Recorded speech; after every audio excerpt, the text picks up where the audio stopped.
August 11, 2018. An auto rickshaw driver with an unknown man walks into an ATM in Kolhapur, Maharashtra. He's been told he's participating in a Bollywood film shoot. His job is to act out a scene of withdrawing money from an ATM. The camera starts recording. He inserts the card and enters a random PIN. Suddenly, the machine begins to work, spitting out banknotes after banknotes.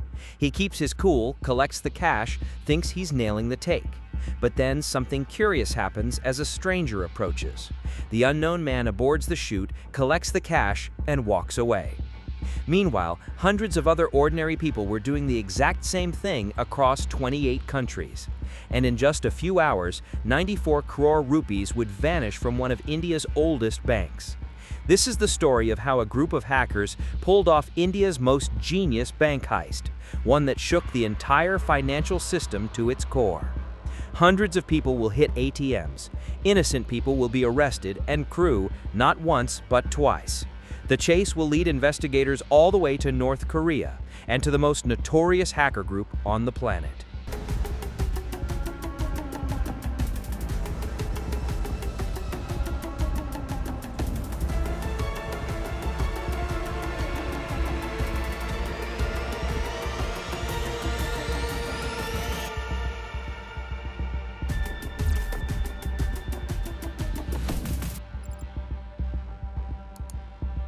March 19, 2018. This is Rahul. He works as an IT officer at Cosmos Cooperative Bank in Pune, Maharashtra. A good job with a steady salary and lives an average life just like any corporate employee in India. Rahul starts his day by checking his inbox and sees a new email. Looks official, maybe a compliance document from the internal team. The sender's address looks legitimate. The document seems important, so he clicks. While going through the documents, he realized it was nothing important. So he ignored it and continued as if nothing had happened. But little did he know that a single click, a completely ordinary click, had just given someone access to India's oldest bank, the Cosmos Cooperative Bank, 112 years old, the second largest cooperative bank in India with 140 branches and over 2 million customers. And now, invisible intruders were inside. Through Rahul's back door, hackers entered the network and started moving slowly, carefully, just like a predator stalking its prey. Before going in for the kill, they watched how employees worked, learned every single system, and mapped every server.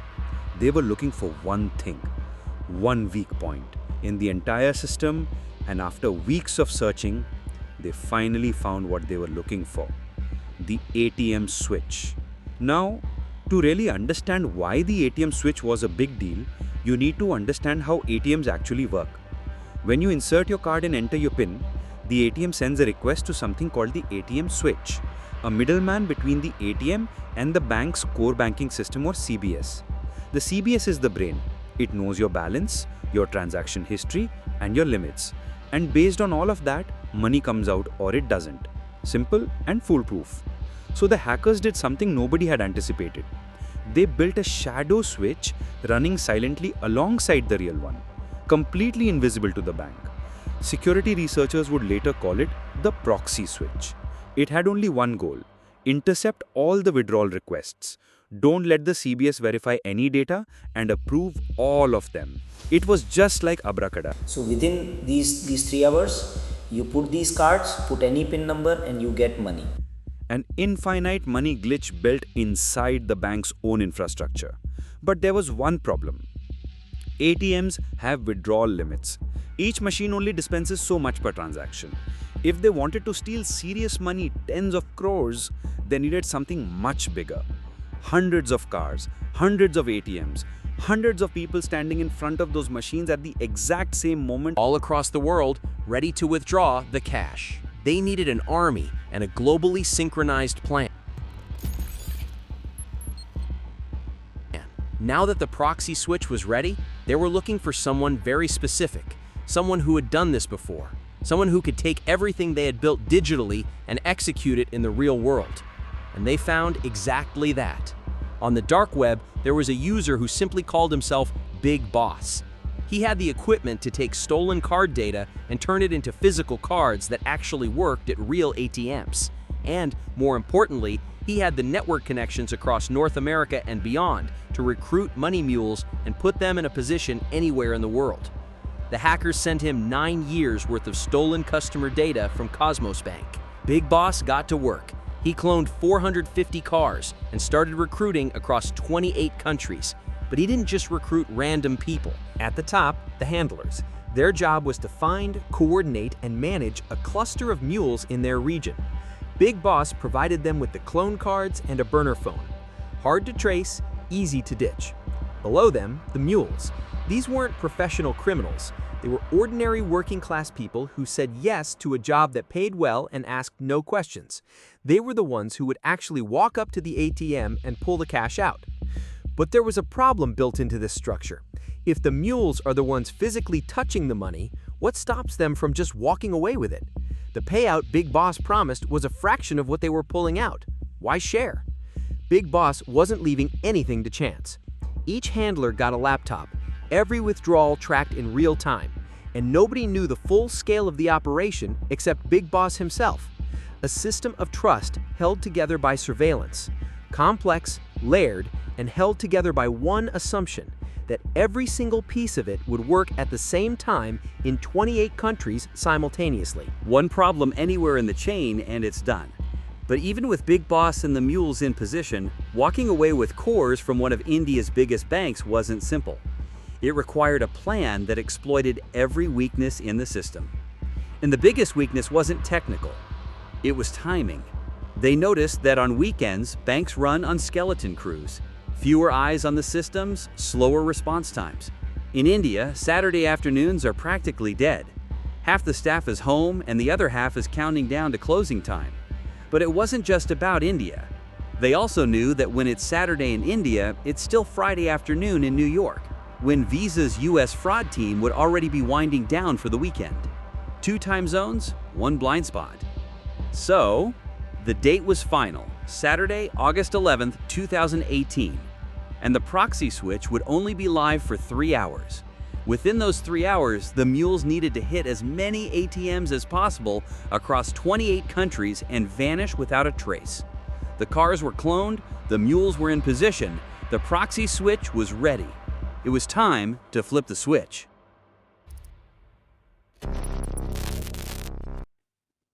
It is the morning of Saturday, August 11th, 2000. Months of preparation, months of patience, and it was finally here at Cosmos Bank headquarters in Pune. It's a quiet Saturday morning. Skeleton crew, half the staff at home. The employees and the stakeholders of this bank had absolutely no idea what was about to happen. Big Boss made sure every mule was in position, standing near ATMs across 28 countries waiting for the signal. And then it was time. At exactly 3 p.m. IST, the proxy switch went live. Within seconds, ATMs across the world started approving withdrawals. The mules moved fast. The protocol was simple. Insert card, enter any PIN, grab the cash, repeat. Insert card, enter any PIN, grab the cash, repeat. Fast and coordinated. Some worked in teams, one withdrawing, one keeping watch. The cash got stuffed into backpacks, shopping bags, and jacket pockets. Back at Cosmos Bank in Pune, it was a quiet Saturday afternoon. The staff had no idea that their bank was getting robbed in broad daylight. Not the bank, not the police, not the government. Nobody had even the slightest hint. On the ground, the mules were hitting ATM after ATM and making sure all the machines were empty and leaving nothing behind. And during this hour, some regular Cosmos Bank customers started noticing something strange. Their account balances looked inflated, numbers that didn't add up, and some went to the nearest ATM and took the money. Accidental beneficiaries. Police would come looking for them later on. But on the other side of the world, at Visa's headquarters in United States, the fraud detection systems were going crazy. Something was very, very wrong. Thousands of withdrawal requests were flooding in from Cosmos Bank cards all at once from everywhere. They were bleeding fast. Visa immediately alerted Cosmos Bank. The IT team at Cosmos jumped into the systems, checked everything, looked everywhere and found almost nothing. Not a single abnormal activity, not one red flag on their screens. All clear. What they didn't know was that the hackers were on the other side of the screen and monitoring every move in real time, making sure Cosmos Bank couldn't see a thing. keeping the proxy switch alive for as long as possible. The Visa team and the Cosmos team were completely confused. Nobody could understand what was happening. It took 2 hours and 13 minutes before they finally shut it all down. 2 hours and 13 minutes. The damage was catastrophic. 12,000 international Visa withdrawals across 28 countries. 2,849 domestic rupee transactions inside India. 80.5 CR rupees vanished. Every employee at Cosmos Bank was stunned. Nobody knew what had just happened. Within hours, the news was spreading like wildfire across Indian news channels. People started panicking about their savings. Questions were being raised about the safety of India's entire financial system. The mules had already disappeared, handing the cash to handlers, collecting their cut, and walking back into their normal lives as if nothing had happened. Cosmos Bank immediately filed a complaint with the cybercrime police, and Inspector General Bryce Singh was put in charge of the investigation. Bryce was sharp. He had a sense of who might be behind this sophisticated plan, and he was ready to find out. But just when he thought the war was over, the hackers hit again. This time through SWIFT, the system banks use to send large sums of money internationally. Billions of dollars move through SWIFT every single day. 2 days later, on Monday, August 13th, using stolen credentials, the attackers initiated 3 fraudulent wire transfers, total 13.92 CR rupees, destination ALM Trading Limited, and account at Hang Seng Bank in Hong Kong. By the time Cosmos realized what was happening, the money was already gone, laundered through shell companies and cryptocurrency exchanges scattered beyond recovery. Total damage? 94 CR rupees, roughly $13.5 million gone in less than 72 hours.